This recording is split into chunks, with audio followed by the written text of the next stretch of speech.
The Chaser Report is recorded on Gadigal land. Striving for mediocrity in a world of excellence.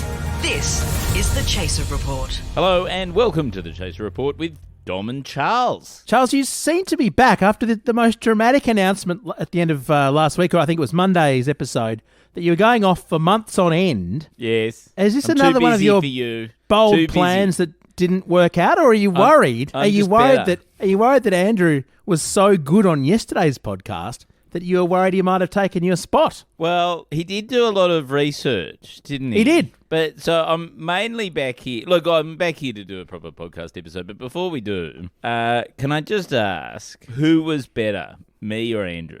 Like, if you had to be honest. If I had to be honest, well, I mean, it depends what the criteria are, Charles. If it comes to actually having enough time in your schedule to reliably record a daily podcast, you, my friend, are miles ahead. Andrew did one day, and he then texted today saying, I'm really sorry I couldn't possibly do today. Chris texted today and said, I'm really sorry I've got stuff for the next 3 days. I can't do it. So if people are wondering why it's just us on this podcast, Charles, it's because we manage our time very well, or it's because we have very little going on in our lives.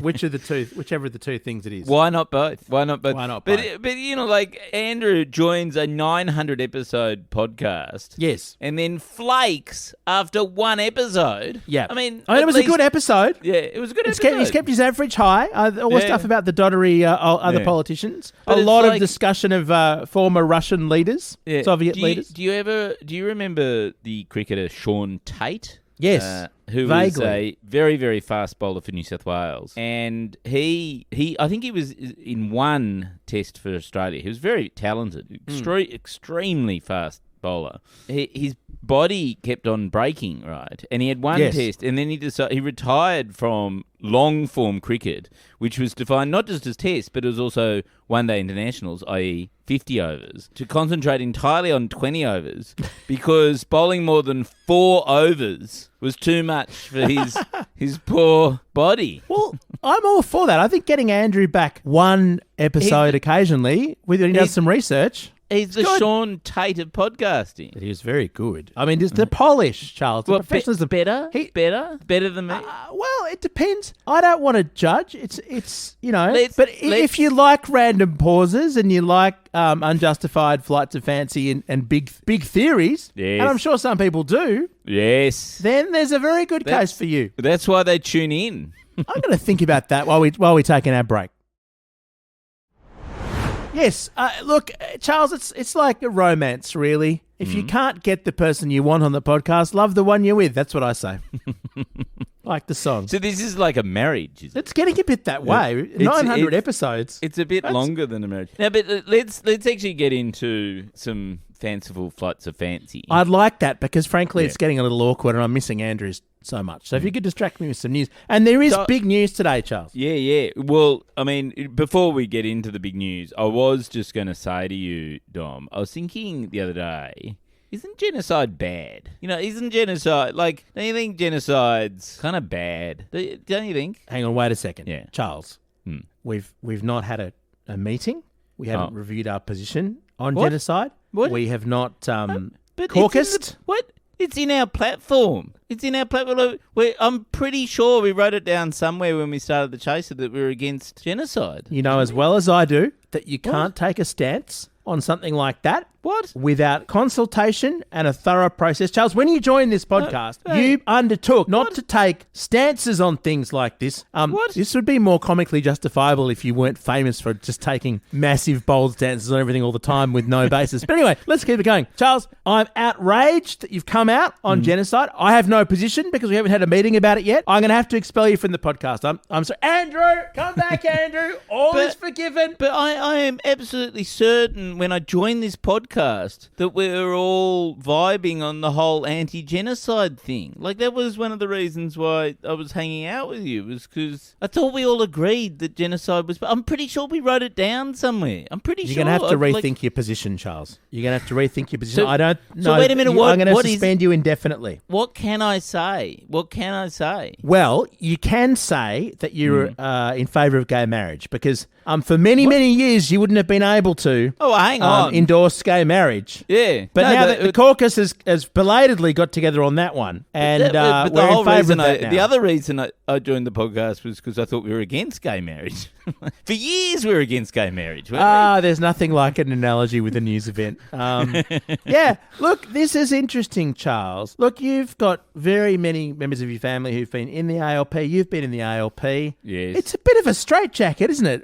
But also, Charles, to be fair to Anthony Albanese, that it's about a Palestinian state rather than genocide. And I believe Labor does actually, in its platform, endorse a two-state solution. No, we did. We wrote that down in our when we set up the Chaser, two-state solution. I love the idea of the Chaser having a worked-out policy on any world event. All right. But look, Charles, you can come back for now because Andrew's not available. But the moment Andrew's available, you're out of here. So, but we're gonna talk about news now. Yeah, I think we can park the extended analogy.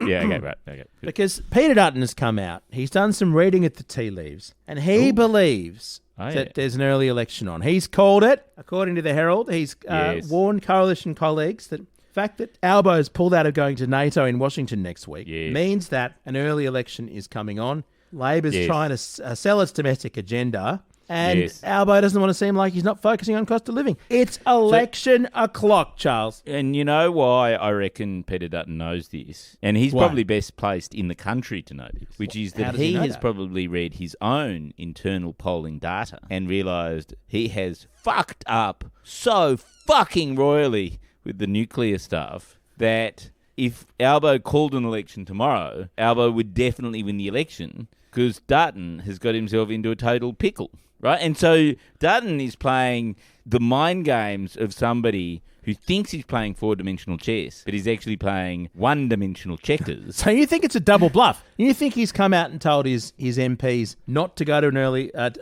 he's warned his MPs about an early election to stop Albo from going to an early election. Yeah, that's what he's doing. He's sort of like, because now it's Dutton's idea, right? But the whole thing is what Dutton desperately doesn't want is to go to an early election, because I haven't seen any internal polling, but I can guarantee you that Dutton is not going to go up at the next poll. Like there is so much wrong with the nuclear policy that it makes absolute sense to have a September election. And the thing is that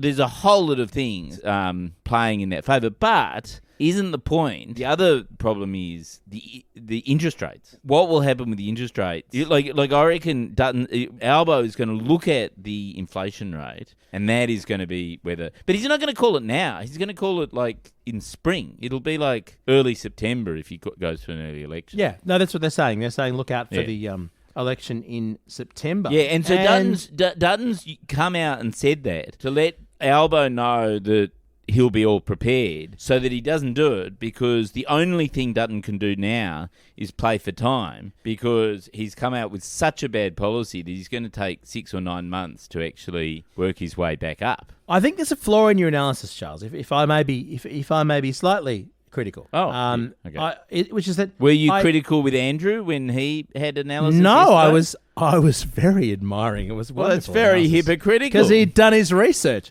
But look, here's the thing. You're saying that Dutton's policy stinks, that no one's going to want the nuclear policy, that it's dead in the water. Yeah. The problem you have with that analysis is that the alternative is Albo. And as far as I can... It seems though Albo is suddenly quite on the nose with everybody. He's his own nuclear policy. This is the thing. Yes, they might not like Dutton much. And this is the thing. Albo is the personification of a nuclear reactor in every electorate policy. Well, either that, or you've got nuclear on the one side, or maybe Albo is like a sort of a renewable. He's like a bit of a drippy thing that, he kind of had hopes that it would work. Yeah, he's the fucking wind farm that kills the birds. He's the solar panel that doesn't quite work properly. It doesn't generate as much power as you wanted. Yeah, it doesn't have any power. And the battery that doesn't work properly, and it's just a little bit shit. Yes. So I don't know which you choose. But also, Charles, the one thing that you don't do in the world right now is have an election unless they're making you. Because look at Emmanuel Macron, called one in France to try and flush out Le Pen, the far-right leader there, Marine Le Pen, who massively won the first round of voting. And her party is likely to be the biggest party in the Assemblée after the election. So that backfired. Joe Biden desperately doesn't want any sort of a vote, not the presidential election, certainly not any sort of internal poll on whether he should be president. Albo needs to hang for time. If Albo can launch a coup and avoid the next election for many years, I think he'd take it. Right. So is he going to run an election and then lose? Is he going to do a Macron? Like, what's the analogy here? I'm just not quite understanding. I don't think anyone wants an election. I don't think Dutton wants an election. Yeah. I don't think Albanese wants an election. And if there's one thing that Albo delivers is things that people don't really want. And so there's going to be an election. That is clearly the case. Well, I mean, have we just talked ourselves into a knot? Thank goodness you're back, Charles, to provide clarity. The Chaser Report. Less news, more often. What is the worst idea? The worst idea is to go straight to an early besides election. the nuclear one. Okay. Well, the worst idea, I'll tell you what the worst idea is. To, in the middle of a housing crisis, not do anything about housing. Yes. And not do it, not because you don't believe in doing something about housing, because it's in your party platform. It's in their party platform to care about housing. I think we've established in this podcast already that they don't read their party platform. Yeah. But it's because they believe in the states doing housing, because somewhere it's written in Albo's rule book that for good governance sake, the states should handle housing, right? So my understanding internally is that one of the reasons they're gridlocked is because, and this comes from like fairly senior sources. Parts of the bureaucracy, is part of the problem is that they just don't want it. They're just going, well, we could solve, I think Adam Band had a thing the other day which was like, we could solve $1 trillion if we got rid of negative gearing. It's sort of like we'd take $1 trillion. It was like Dr. Evil. But I think the thing is that because they don't want to solve housing, they want to leave it to the states. And essentially, we're talking about two states, aren't we? It's Victoria and New South Wales. So in some ways, what Albo is arguing for is a two-state solution on housing. I see what you did there. But very Charles, hypocritical. Yeah, In fact, he should be suspended from the Labor Party for proposing a two-state solution to housing. Very nicely done. Well, Charles, you say that, and I like your logic. Yeah. But you got to remember Albo's personal journey. Albo grew up. He didn't grow up in a state government flat. He didn't grow up in a federal government flat. He grew up in a council flat. So in Albo's world, the Prime Minister doesn't have to do a damn thing about housing. It's the local council. It's local council. Who's supposed to sort you out. He's gone to the level with, ironically, the most power. Yes. And yet the furthest distance from having to actually house people. Mayor Albo. That's yeah, what we need. He doesn't want to have to do it. So if you were Albo, Charles, and you're trying to win the next election, would you not come out? By the way, I didn't didn't actually know that Albo grew up in government housing.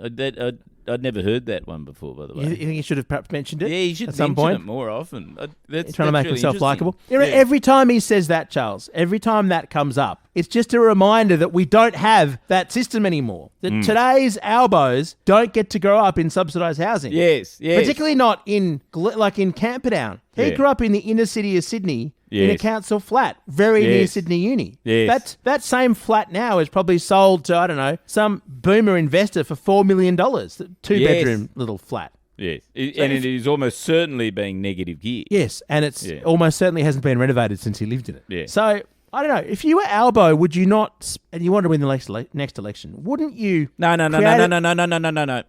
He doesn't want to win the next election. No, this is the mistake. And actually, if you realise that everything he's done for the last 2.5 years suddenly makes incredible sense. Housing crisis. I'm not going to do anything about that. That's because he doesn't want to be elected. Right. Be anti-genocide. Nah, not going to do that because I don't want to be elected. Like all the things. Like just think of anything.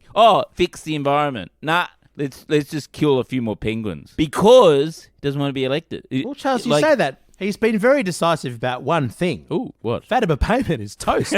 She's not getting anywhere near the caucus group anytime soon. But you know what, Charles? We'll know when he wants to call the election. You know what he's actually going to do if you're Albo. I was going to suggest, he could spend many billions of dollars on something called Housing Australia and actually come up with a policy that would actually do something. But no, that's clearly not going to happen. No. What he's going to do, Charles, the one card he has to play, he's going to get married. Because Albo enjoyed a very long honeymoon with voters. Yes. For a very long time. Yes. He's going to get married, probably at the lodge. Yes. Invite not Fatima Payman, but invite lots of other people. Yeah. Will get to come, and there'll be a little glow. He'll sell it to Women's Day. He'll, go and Colin Jackie O and try and have one more brief burst of enthusiasm. Yes. One more honeymoon period. But the thing when is, when he gets married, that's when you'll know the election's coming the same day. But I can tell you, I just know this. I've worked in TV enough to know that as soon as two central characters then get hooked together, there's no tension anymore, and your ratings plummet. So the moment he gets married, there's no